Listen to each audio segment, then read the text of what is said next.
school, as you guys can see, and I'm super excited. Listen, 1,500 hours in beauty school in the middle of a pandemic. I was already in beauty school before the pandemic began. So life before the COVID-19, before the coronavirus, before the mask, before the shutdowns, that was already, you know, we all remember how life was before the coronavirus. So going to beauty school was like, yes, I'm in here doing my hours and my countdowns, meeting new people, you know, experiencing new things, practicing on different clients, being able to experiment with different things as far as hair, go into formulating my own products, which I'll talk about in another video. And then COVID hit, and it was like, where do we go from here? So it was a lot of changes in the middle of all of that. When I'm see if I can find this video where I was ranting because I was like, we gotta get back in school. Like, y'all can't just leave us out here.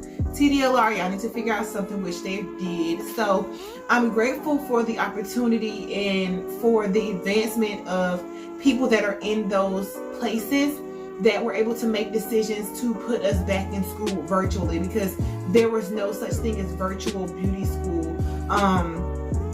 Legally anyway, if you go to beauty school online before COVID, you might not be a real cosmetologist, I'm just saying. So that was really tough, like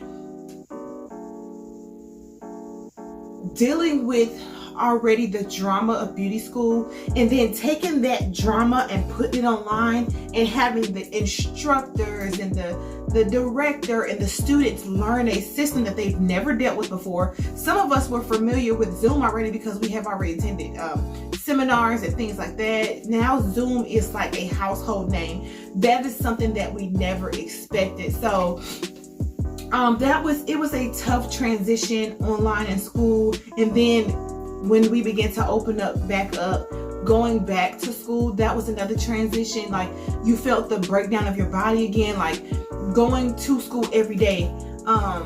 That was already a transition for me, like being a stay-at-home mom and then having to, you know, just wanting to jump back in school and jump in the beauty industry and get deep into it like I'm going to.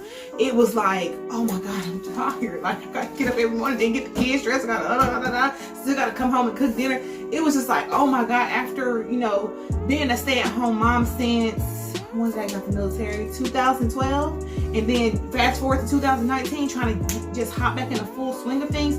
That was tough. And it may not seem like a lot to you, and then having to go through the whole COVID situation and kids being online. So that was really tough, but I enjoyed myself. I enjoyed the people. My intentions were not to go in school and just be, you know, mingling and dealing with a lot of people, because, you know, dealing with people, it can be really difficult, especially when people like switch up on you a little bit. Like, some things you just like,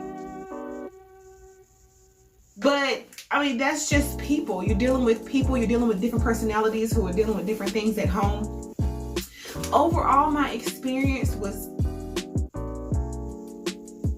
different. It was not always enjoyable, but I got through it. Now in Texas, you once needed 1,500 hours to complete the cosmetology program. Now they have reduced it to 1,000 hours, which I could have switched over to the 1,000-hour program and grad it out early, but I was super determined to get through school and finish what I started. If I wrote down and made an agreement that I'm going to do 1,500 hours, then I wanted to finish that. That is, you know, no downing anybody who chose to go with the 1,000-hour program, because that's what worked for them. And then I would have people say, like, girl, just go ahead and take 1,000 hours. Just go ahead and... No, there's still more that I wanted to learn. There's still more people that, there's still more knowledge that I wanted to gain, experience that I wanted to gain. I did not feel comfortable leaving, and I did not have 1,500 hours. That's just me. Now, everybody that has 1,000 hours now is going through a 1,000-hour program. I feel like it's a big disadvantage, and it's an insult to the beauty industry to have a stylist that only took 1,000 hours, that all this information is crammed into 1,000 hours. That's not nearly enough time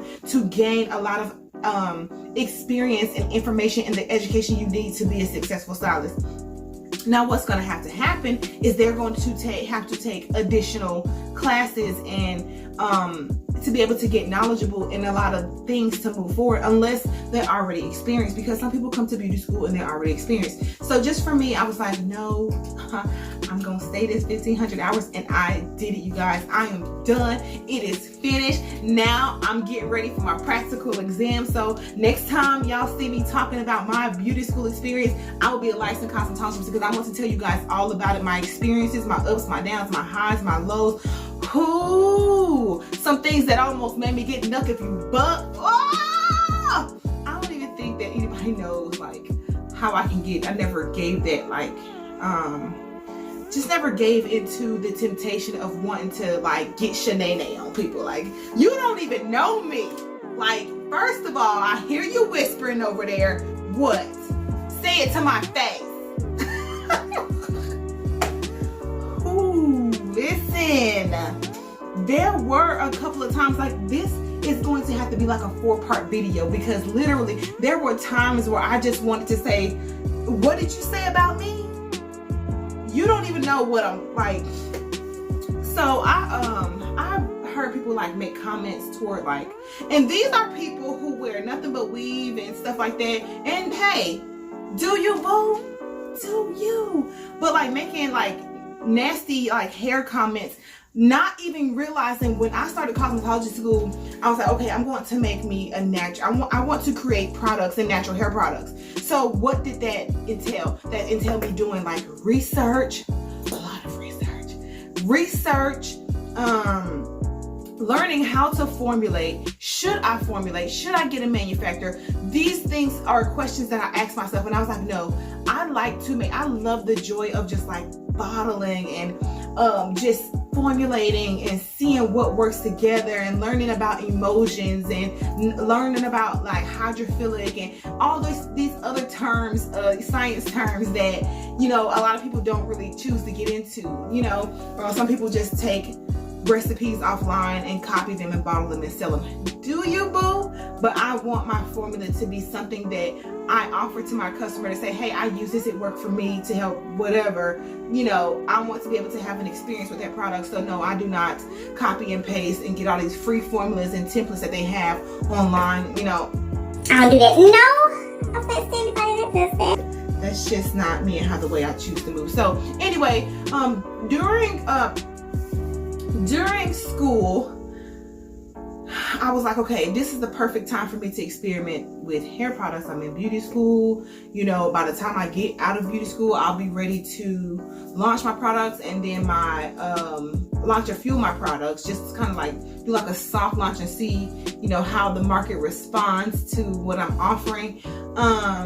You know, and it gave me time to go ahead and wait on my trademark. So in between that time, I was like, okay, let me buckle down, do research, look at, you know, different labels, designs, fragrances, all of that, bottles, you name it. So through all of that, I was using products to test on my hair.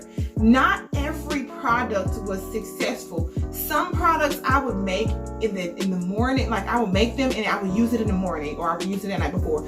My hair would look so good, but by the end of the day, my hair would be like dry, like I did not put anything on it. Some things I would make and I would literally like walk out the house and I'm like, it looks like I didn't do nothing to my hair.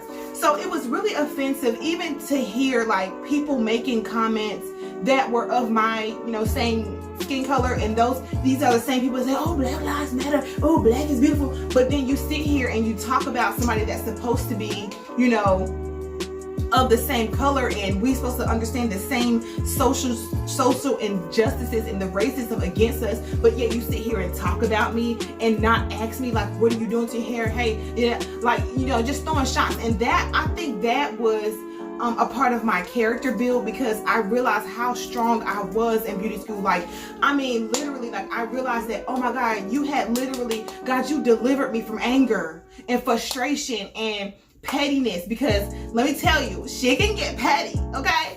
but I didn't do it. I didn't fall subject to a lot of those things, and I'm glad I didn't, because that will, you know, people will look at you a certain way and they, okay, she like that, that's how she is, and that's not how I am. That would just be, you know, some people, if you may have an emotional outburst or say certain things, they use that to mold your character, and I don't want to be looked at anything,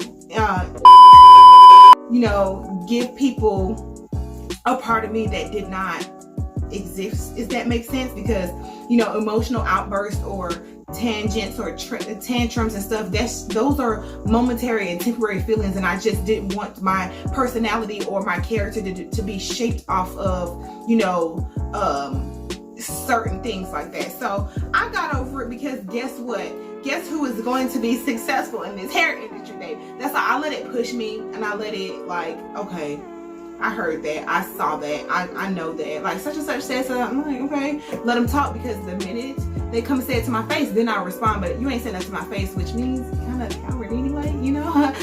Anyway, enough about that. But that's just a piece of what I went through in beauty school. But I will tell you, I met some of the most amazing people, and I cannot name them all, because I want to give you guys their Instagram handles, and I want to be able to tell you to follow them. Like, there are people that was there for me or encouraged me where in places like I did not expect, you know. So it was just amazing to just meet new people, because I'm not for like meeting and being friends with people too much, because that stuff have always, you know, taken a bad turn for me. Like, you think you can trust people and open up to them, and they just abuse that. So I try to live a separated life outside of school, outside of anywhere that I go now, and not say I'm not gonna put up a bunch of walls and not let nobody in at all, but it was just like, okay, I'm serious about who I call friends, and I've learned that down the line. So whew, that was a lot of talking, y'all. I believe that going through beauty school gave me the confidence that I needed as a stylist to a certain extent, because some situations, but I believe that it just helped me, like, it was more of a character building time for me, and it was excellent, it was awesome, and not every experience and every person I came in contact with was awesome, but I still needed to be able to go as far as I want to go in the industry. As far as hair is concerned, I want to be able to color hair and know what I'm doing. Not only know what I'm doing, but I want to be able to do it legally, because there are people out here practicing cosmetology and they have not went to school, and that really upsets me. Like, sis, just invest in yourself, or bro, whoever you are, invest in yourself, do the work, get educated, and then go out here and do it. Do everything the right way. It will pay off better, and then it would produce better results in your life. You can leave behind a legacy. Like do it. I wanted to do it the right way. I wanted to be able to cut someone's hair and not be looking over my shoulder wondering if I'm gonna get caught, or I'm sure not about to be doing hair out of my house. No offense to anyone that does hair out of their house. I just don't believe in working where I sleep. Like, we have a home office, yes, but I don't believe in having people come to my garage in my house and know where I live. People bring things with them, and I just don't want them leaving that stuff at my house. Like, no offense to any licensed cosmetologist that's doing hair out of their house. Do you, boo? Do you? But it's just, it was, starting is great, okay? Starting is good. Starting is excellent. But baby, can you finish? And I'm glad I finished. And I'm glad I went through it. So if you're considering beauty school, do it. Do you, boo? I do thank you guys for watching. You keep your joy, you keep your peace. You don't let anybody take that from you. You stay rooted and grounded in love, and you stay faithful to your natural. And I will see you guys on the next video.